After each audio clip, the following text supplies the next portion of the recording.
the Republican nomination is decided by delegates. It's over 1,200 delegates you need to have. We're nowhere even near that number of people that have yet even been filed, much less being able to win them.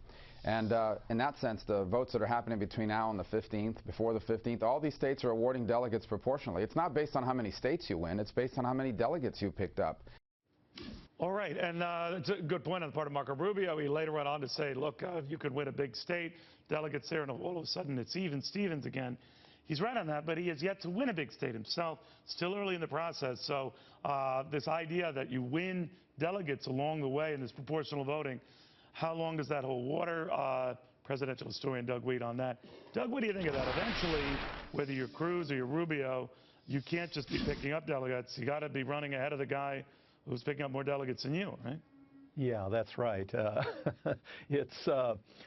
was a moment like this in history in 1824 when the establishment didn't like who the people were going to pick as president, and it ended up going into the House of Representatives, and it was called the corrupt bargain. It wasn't a popular time. So I'll put it this way, Rubio's correct. It's not the number of states you win, it's the number of delegates you get.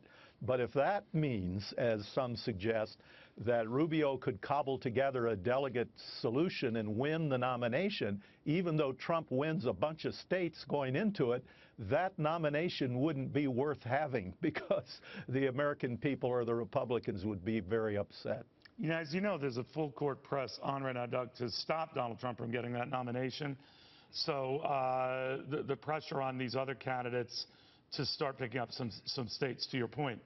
But Donald Trump, even with proportional voting, oftentimes can pick up all the delegates in a given state. South Carolina comes to mind, maybe when all is said and done. Nevada, and it's 30 delegates, because of the way those are apportioned and the way if you win a congressional district, you also pick up the delegates in that district.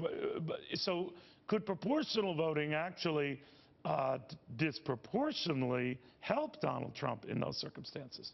You're absolutely right, Neil. And remember, this was all designed by the establishment, the GOP establishment, to help Mitt Romney get the nomination and not have some insurgency take it away from him. We've never had a moment quite like this. The nearest we come to is 1828, when the voters rose up against the establishment. We'd had 6 presidents. 2 of them had come from the same family, John Adams and John Quincy Adams. 4 of them had been Secretary of State.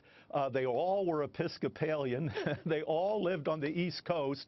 And the American people elected Andrew Jackson, an outsider, millionaire by today's standards. The establishment said he'll ruin the economy. He has a temper. He actually killed a man in a duel. He uses bad language. You're going to ruin things. We need this new national bank. But Andrew Jackson won. He was a great president, and he retaliated against the party by appointing a lot of businessmen to office instead of party regulars. Now, of course, it would have been a controversial election he had lost before when he won the popular vote against John Quincy Adams, and of course avenged that in what was an electoral vote snafu then. I'm wondering now with Donald Trump whether you think he could carry that beyond just the nomination. In other words, that pitted against Hillary Clinton or Bernie Sanders, he could pick up states and big states with electoral votes, because the rap against him is that he's like a phenomenon, a populist sort of comet that'll fade. What do you think?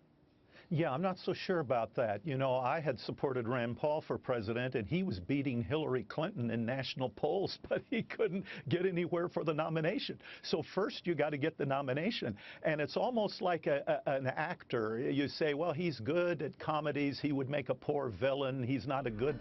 Well, sometimes if they're good at what they do, they're good at the other part as well. And Trump's been very good at keeping the focus on him and attacking his opponents, winning the nomination. Who knows when he gets into a general election if he'll switch tactics and be good at that too. We can't say what will happen. And there's one other factor, and that was Romney. A lot of evangelicals sat out in the general election against Romney. At least that's right. What some of the numbers show. We wonder if they'll come back for Donald Trump. So it might be different than it played out 4 years ago. Well, those certainly when the Mormon vote came out for Romney when it counted in Nevada, even though absolutely very few participated, and that same vote came out on behalf of Marco Rubio this time, maybe helped him get the second place showing he had. Too early to tell, I guess. But Doug. Too early to tell. Thank you very much, my friend. Doug Wead. Thank you. Good to see you again.